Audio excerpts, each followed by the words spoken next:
Oke, selamat pagi untuk Ibu Endang Ernawati. Saya akan memperkenalkan artikel ilmiah. Artikel ilmiah kita berjudul Implikasi Formalisme Agama pada Kehidupan Spiritual dan Sosial di Mahasiswa. Nah, ini adalah kelompok kami Stephen, Albert Reiner, Valentino Albers. Nah, latar belakang formalisme agama adalah lebih menekankan aspek formal seperti ritual dan simbol dibandingkan makna esensial ajaran agama. Nah, berikut dampaknya adalah dampaknya eksklusivisme dan intoleransi konflik berbasis agama menjadi identitas sosial fenomena ini membutuhkan pendekatan yang lebih substansial untuk menciptakan harmoni. Tujuan penelitiannya itu kita menganalisis faktor-faktor yang menyebabkan dominasi formalisme agama dalam kehidupan beragama di Indonesia dan di mahasiswa. Nah, cara mengidentifikasi dampak formalismenya itu terhadap penghayatan spiritual individu, mengeksplorasi pengaruhnya formalisme agama terhadap dinamika sosial di mahasiswa dan masyarakat di Indonesia. Nah, ini adalah kajian teorinya. Kajian teori formalisme agama di lingkungan mahasiswa, yaitu pendekatan formalisme agama yang mengabaikan nilai-nilai universal seperti cinta kasih, keadilan, penghormatan terhadap perbedaan. Kajian ini menekan perlunya transisi dari formalisme ke substansialisme untuk menciptakan kehidupan spiritual dan sosial yang lebih inklusif dan bermakna. Pertama itu ada di perspektif teologis.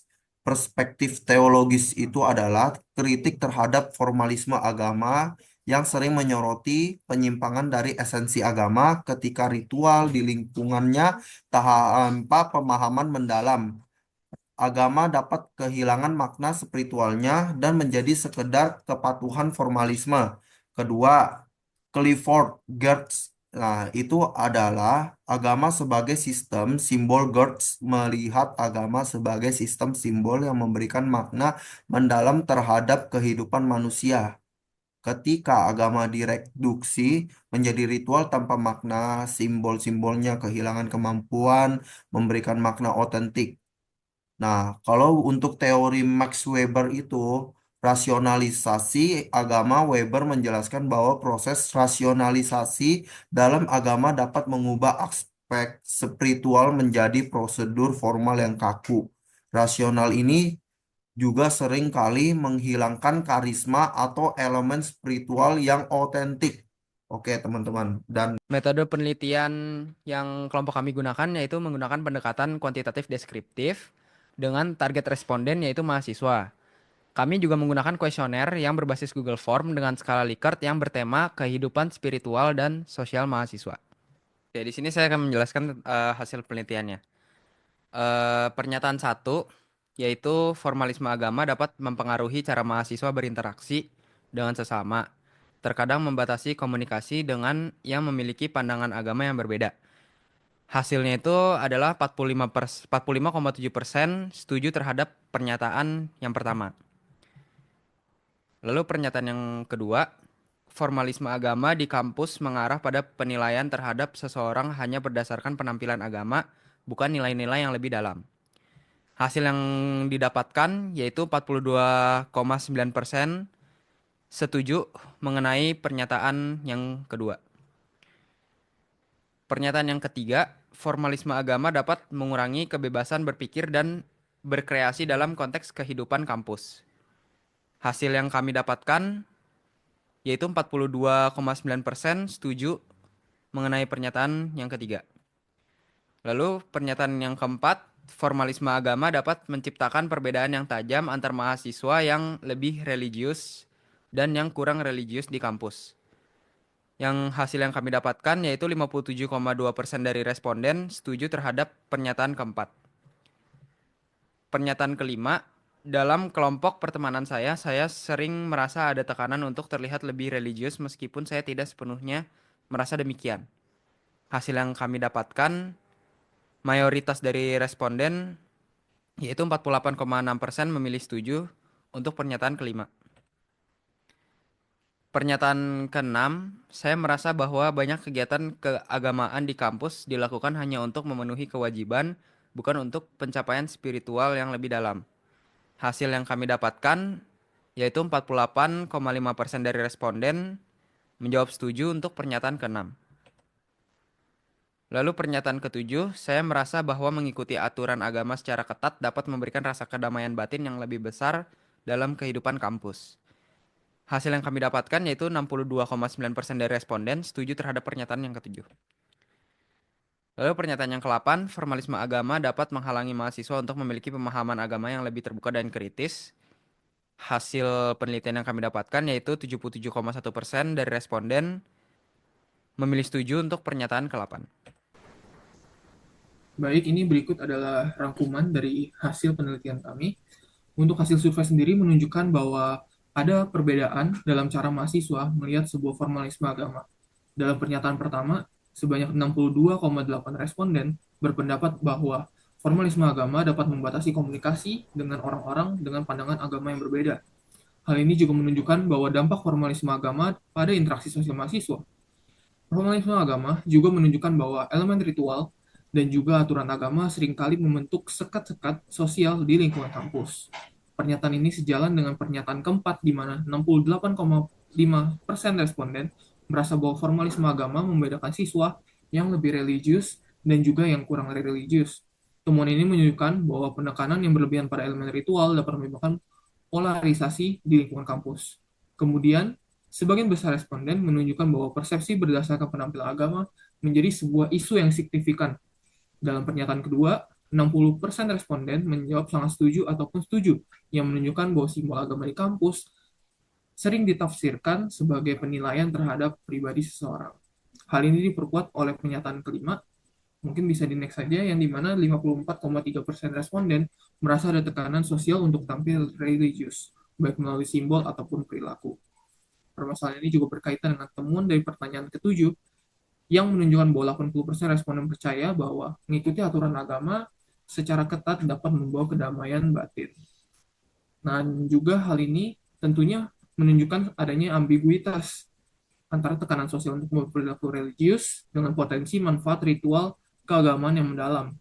Dalam pernyataan ke-6, 59,9% responden menyatakan bahwa kegiatan keagamaan di kampus seringkali hanya dipandang sebagai formalitas untuk memenuhi kewajiban.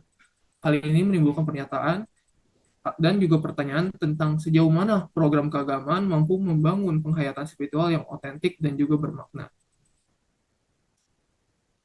Selain itu, pada pernyataan ketiga, kebebasan berpikir juga menjadi suatu hal yang mendapat perhatian. Sebanyak 65,8% orang yang menjawab setuju bahwa formalisme agama dapat membatasi kebebasan berpikir dan kreatif mereka sendiri. Hal ini berkaitan dengan lingkungan kampus, yang dimana seharusnya dapat mendorong kreativitas dan juga eksplorasi intelektual, tetapi dapat terhambat oleh tekanan ritualistik. Permasalahan ini juga didukung oleh pernyataan ke-8, yang sebanyak 82,8% orang menjawab dan juga menganggap formalisme agama dapat menghambat pemahaman yang lebih kritis dan juga terbuka. Kombinasi dari dua hasil ini menunjukkan bahwa formalisme agama dapat mempengaruhi kehidupan sosial dan membatasi perkembangan intelektual mahasiswa. Hasil penelitian ini tentunya mendukung teori bahwa formalisme agama sering menekankan aspek ritual dan juga simbolis, dan mengabaikan makna spiritual yang lebih dalam yang dipaparkan oleh Geertz pada tahun 1973. Hal ini ditunjukkan oleh tanggapan yang diberikan oleh mayoritas responden yang menganggap pada agama dapat membuat perbedaan yang mendalam antara seorang individu dan individu yang lainnya. Dan juga bagaimana mahasiswa memahami dan menginternalisasi prinsip agama dapat dipengaruhi oleh tekanan sosial yang ditemukan dalam survei-survei yang ada. Temuan ini juga sejalan dengan penelitian Siswantara pada tahun 2022 yang menemukan bahwa pendidikan agama seringkali tidak cukup efektif dalam menyimbangkan doktrin formal dengan pengalaman iman yang lebih mendalam. Selain itu, temuan ini juga konsisten dengan penelitian Suraji pada tahun 2017 yang menemukan bahwa formalisme agama cenderung mengisolasi orang dalam kelompok agama tertentu. Next. Hasil ini secara teoritis menunjukkan bahwa pendidikan agama harus dilakukan dengan cara yang lebih inklusif dan juga reflektif. Secara praktis, lembaga pendidikan tinggi dapat membantu orang dari berbagai agama untuk berbicara satu dengan yang lainnya untuk mendorong pemahaman yang lebih mendalam dan juga toleransi di kalangan siswa. Selain itu, program keagamaan di kampus harus dibuat untuk memprioritaskan pengalaman spiritual yang benar-benar relevan dengan kehidupan mahasiswa.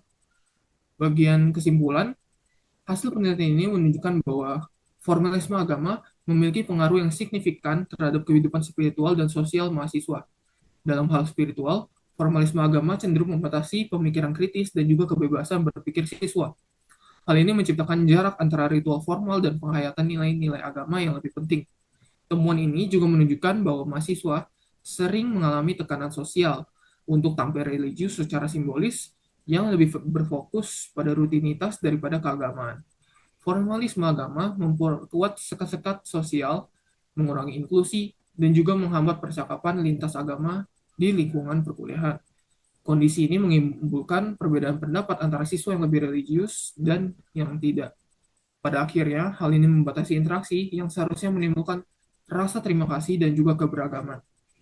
Namun, penelitian ini tentunya juga memiliki keterbatasan, yaitu pada jumlah responden yang terbatas dan fokus pada satu lingkungan kampus saja.